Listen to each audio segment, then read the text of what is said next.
নারী চরিত্রের জট খুলতে যাওয়া যুবক আজ ক্লান্ত। তাই ক্লান্ত শান্ত যুবক দেখলো একটা মেয়ে কুয়ার পাশে দাঁড়িয়ে আছে, তাই যে বলল, একটু জল দেবে? মেয়েটা তাকে জল দিল, জলও খেলো। যুবক জিজ্ঞেস করলো, নারীর চরিত্র কি বলতে পারো? মেয়েটা তখন চিৎকার করলো, বাঁচাও বাঁচাও বলে। গ্রামবাসী শুনে ফেললো, গ্রামবাসী লাঠি সোটা নিয়ে আসা শুরু করলো। যুবক তখন বলল, প্লিজ এটা করো না, আমি ভেবেছিলাম তুমি একটা ভদ্র ঘরের মেয়ে, আমি তাই তোমাকে আস্থাভাজন মনে করে জিজ্ঞেস করেছিলাম নারী চরিত্রটা কেমন।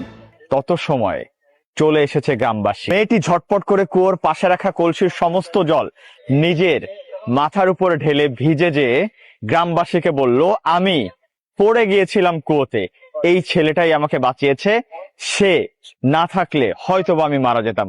গ্রামবাসী শুনে খুব খুশি হলো, তাকে পুরস্কৃত করলো, সম্মান জানালো।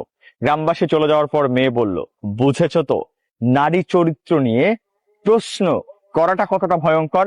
তুমি পুরুষ যখন প্রশ্ন করবে আমি নারী, আমার চরিত্র কি, তখন আমি হয়ে যাব কতটা ভয়ঙ্কর। কিন্তু যখন তুমি আমাকে দিবে একটু সম্মান, তখন আমি তোমার জন্য হয়ে যাব জীবন রক্ষাকারী নারী। আর এটাই নারী চরিত্র।